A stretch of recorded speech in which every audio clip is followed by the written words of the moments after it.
Welcome again to Wood Turning with Dick. Wood Turning with Dick. Wood Turning with Dick. I can't help that twitch when I say Dick, because traditionally my name's Richard, but I'm going to be Dick. And thus, if anyone comes and says hello to me at a show, I know where you've seen me, I know where you know me from. What we have today, I've been going through my bog oak pile and I found these, which I've been drying out in the workshop for some time. Now, can you see that? That's one dirty great crack. So I've shoved some wood glue down, which has been frightfully inefficient. Another one in exactly the same condition, slightly larger.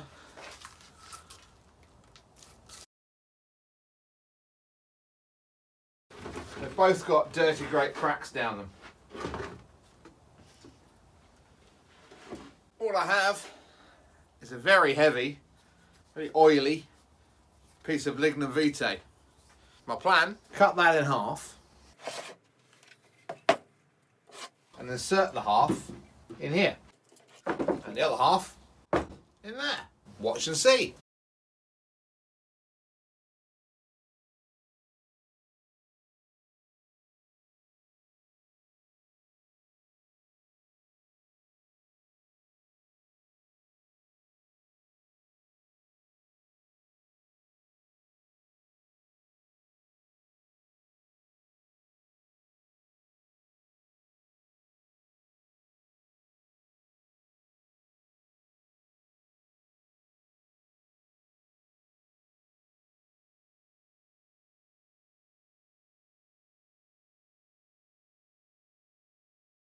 The lignum vitae is out. I've opted to go with some Mappa Poplar. It's more the right sort of height. After all that levelling out, is make these dead straight.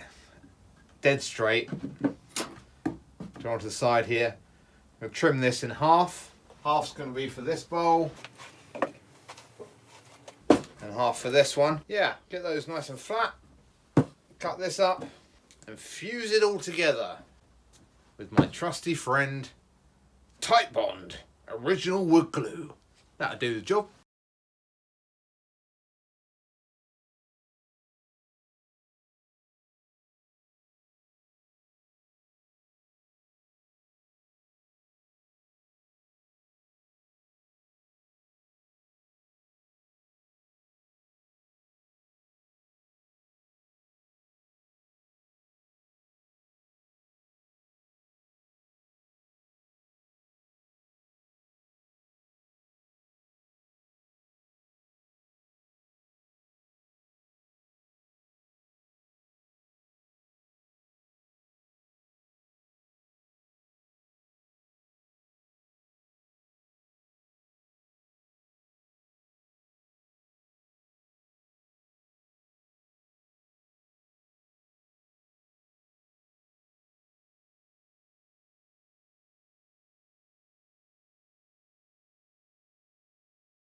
Yeah, happy with that.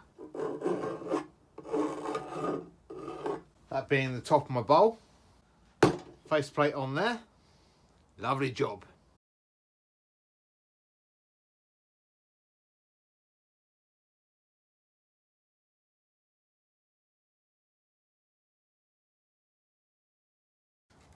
Just to show you the cracks that I cut out.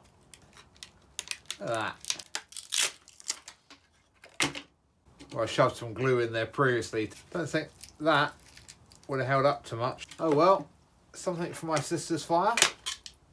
Next one.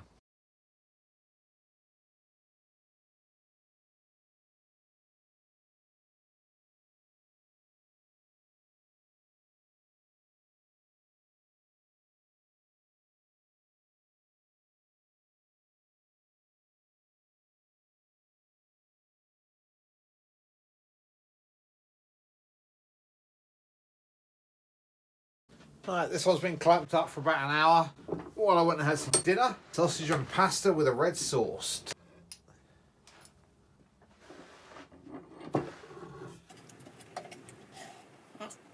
Dried lovely and all in line, no gaps as there shouldn't be, well clamped. That being the top of my bowl.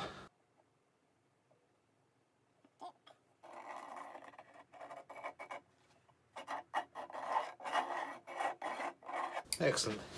Wipe a little bit of that glue off and then run it through the bandsaw.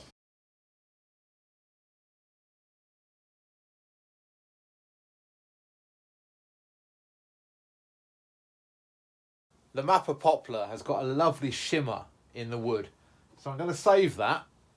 I know it's a little off cut, but you'll see in another video another time what I'll do with that.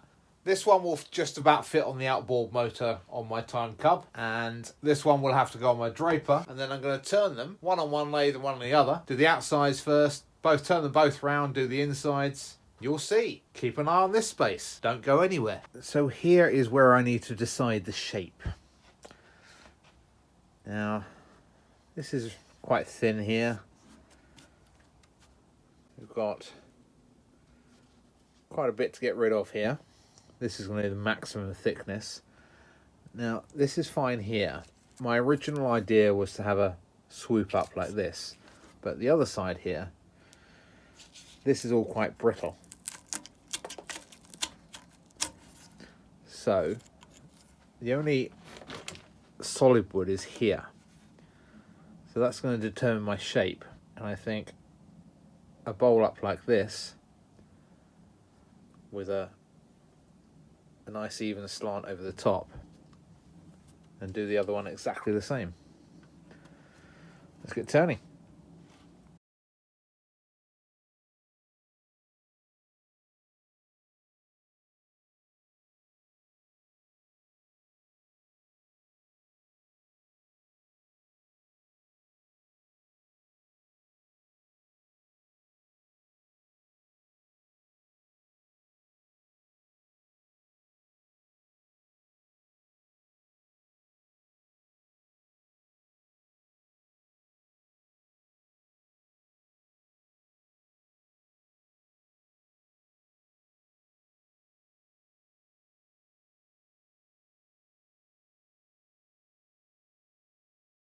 It is very thin at the edge here, so it's going to be a very thin-lipped bowl with a gradual thickening as you get round into the bottom.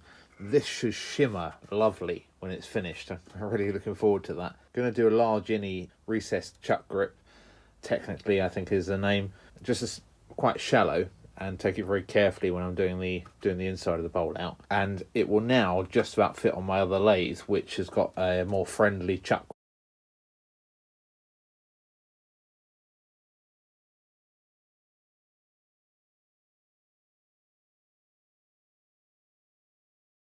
I'll come back to you when I'm sand sealing it, so you can really see this shimmer in this wood. And now I've got some sanding to do. Just a moment for you, but half an hour for me.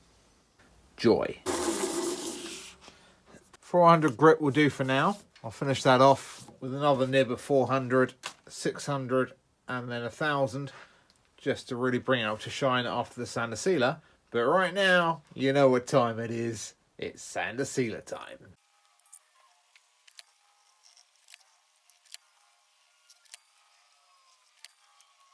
And here's the little brother. Although I haven't got the same issue at the side, I am going to do them almost exactly the same shape, albeit one smaller than the other, so that they can be sold as a pair.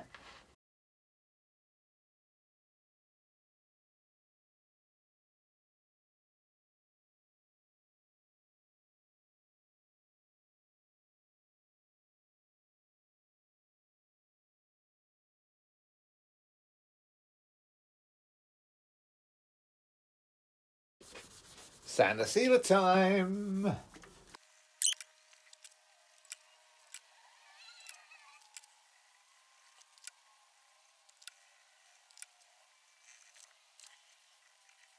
Moth and mirror stamp.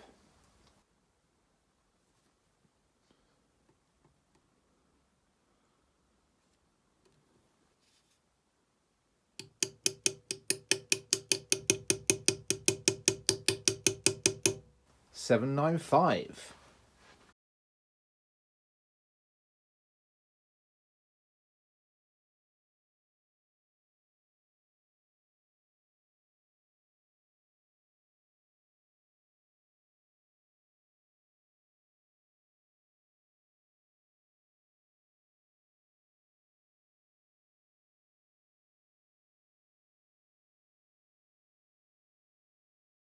You win some, you lose some. Went a little bit too thin at the base here, and I was just trying to hand sand it. You can hear it. Too thin. There's a tiny little hole there. What I could have done when it was so thin, if I was able to sand it and have solid wood there, then turn it on its face, fill the back with resin once I've finished sanding and finishing all the front here, and that would have stiffened up the bottom middle. But as it is, there's nothing I can do to rectify this situation with a hole in it.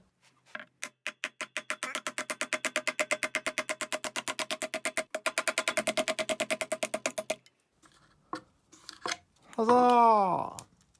As I say, you win some, you lose some. So it's not going to be 2 bowls, it's going to be 1 bowl.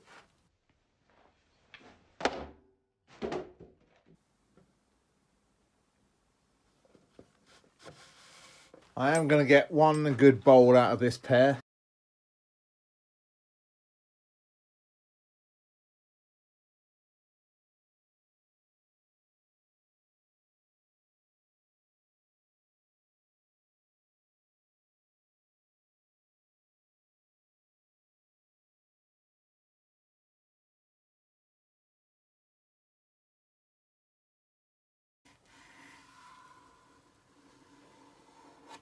I think that'll do. It's not too thin, there's no flex. As an overall shape and bowl, I'm quite happy with that. Yay! We're going to have 1 bowl out of the 2. Never mind. So this one turned out pretty good. I'm pretty happy with it. The base is certainly not too thin like the last one. I'm a little bit sad about that. But, you know, it happens to the best of us. Right, give that a chance to dry. Nib off the sander sealer.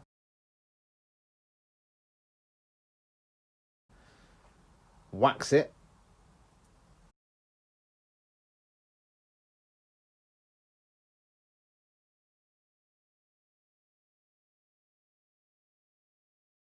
Got some of these little 3M rubber feet, which I'm going to use just to give it a little bit more height because it's so flat and dish-like. Obviously, the purpose of the rulers is just to give me a clearer indication of where they should be.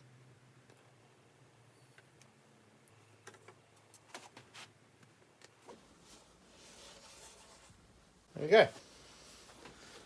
I do love that shimmer though. It really is something quite spectacular.